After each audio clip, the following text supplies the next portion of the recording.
Today we got what looks like the first leak outputs from Google's Gemini 3.1 Pro model, and they're getting a lot of attention.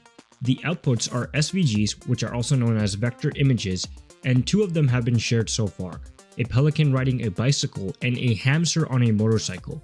And the reason people are excited isn't really the subject matter, is how good they look compared to other models. They're clean, detailed, stylized, and these don't look like something an AI just threw together. Sources are saying that these are real Gemini 3.1 outputs. They're also saying Google isn't planning to water this down before release, also known as nerfing it, and what you're seeing in the leaks is what you would be actually getting when the model ships.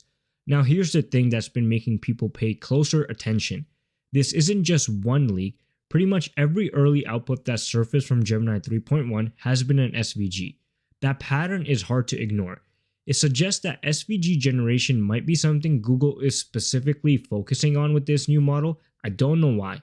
Maybe even using it as a benchmark to measure how good the model is. And that's interesting because SVGs are actually pretty hard to generate well. Unlike a regular image, an SVG is code. The model has to write out instructions that describe every shape, every curve, every color, and have it all come together into something that looks good.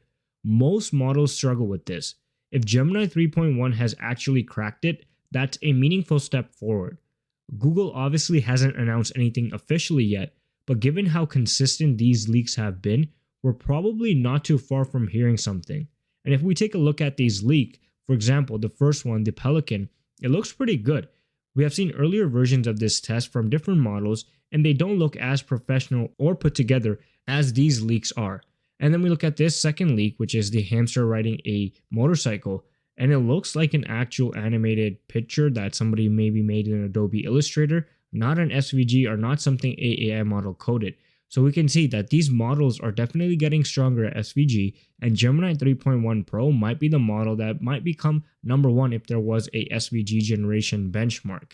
So let's hope we get an official announcement from Google dropping Gemini 3.1, because yesterday we just got Claude Sonnet 4.6 and Claude Opus 4.6 a week before, so Google is probably due for a release soon. Next up, Google DeepMind just dropped Lyria 3. Lyria 3 is their most advanced music generation model yet, and unlike a lot of AI announcements, this one is actually available right now. It's rolling out in beta on desktop today and hitting the Gemini mobile app over the next few days. It's going to be globally for all users, so you can try it out for yourself. You can access it by going into Gemini and selecting Create Music from the Tools menu. So what can it actually do? There are a few different ways to use it. The most obvious one is just text to music. You describe what you want and it generates a track for you. And they're not being conservative about the range here. You can go from broad and simple like an upbeat birthday tune all the way to very specific, defining the tempo, the dynamics, the genre, the mood. They gave an example prompt of a 90s skate punk rock track telling a roommate to wash the dishes, which is kind of funny, but it also shows you how much personality and specificity you can actually put into these prompts. Beyond text, Lyria 3 also does image and video to music. You can upload a photo or video and the model analyzes it and composes a track that fits what it sees. They use the example of someone uploading a hiking photo of their dog and getting a track written around that. That is a genuinely different kind of interaction. It's not just describing music, it's having the model interpret something visual and translate it into sound. Vocals are also a big part of this. You can write your own lyrics or have Lyria generate lyrics around a theme or subject, and then it performs them with what they're describing as realistic, natural vocals. You also have control over vocal style, so you're not just getting a generic AI voice, you can actually direct how it sounds. And the output quality they're going for is professional grade. The positioning here is that whether you're making background ambience for a project or something you'd actually perform, the audio should be clean and ready to use. There's also a template feature for when you want a starting point rather than a blank canvas, and dynamic suggestions to help you figure out how to describe what's in your head, which is actually a smart addition because prompting for music is harder than it sounds.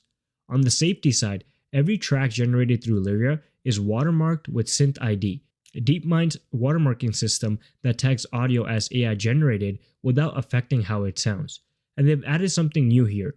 You can now upload any audio file to Gemini and ask whether it was made with Google AI, and it'll check for the Synth ID watermark.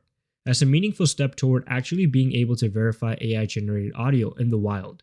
The honest framing for all of this is that Lyria 3 seems aimed at a pretty wide range of people, not just musicians, but anyone who wants to make something with it. The template, the image to music feature, the dynamic suggestions, those are all accessibility features. But the technical control is there for people who want it. It's live right now, so go try it for yourself. So I wanted to test out this new model by myself, so what you'll notice is that once you're in Gemini, what you can see at the bottom is that you have your create image for Nano Banana, but now you have this new button called create music from Lyria 3. So I'm going to click on this. You can see the first thing it does is suggest you a track that you can remix, so you have a starting template, but I'm going to try out something that it's supposed to be good at, which is text to an actual song.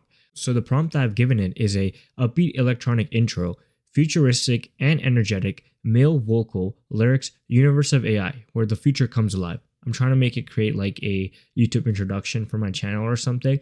And then you can see that we also have the dynamic suggestion where it suggests other things like where future comes alive, or where the future comes alive with pulsing synths and high energy drums, or where the future comes alive about the wanderer. Like all these are just features, but I'm just going to keep with what I have. And then I'm just going to press enter. Universe of AI where the future comes alive, a digital stream, a brand new paradigm. We're living in the universe of AI. Watch the future come alive, a digital dream beneath an endless sky. The universe of AI,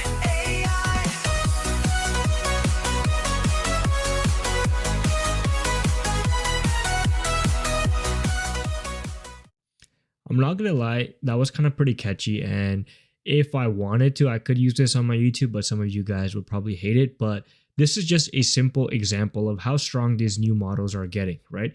We're seeing AI touch image generation. We've seen it touch, obviously, coding, software engineering. Now it's entering a little bit of a creative space, and we can see that it's making some trends in the music industry. So this was just a simple example. If you were to work with this model, and if you were to use it on the developer side, you could probably create personal songs, create instrumentals for music videos, for movies. The possibilities are endless.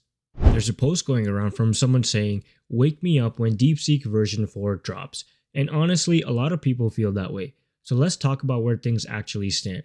DeepSeek version 4 was widely expected to drop around mid-February, with some reports pointing to around February 17, coinciding with the Lunar New Year, which mirrors how they handled the R1 release.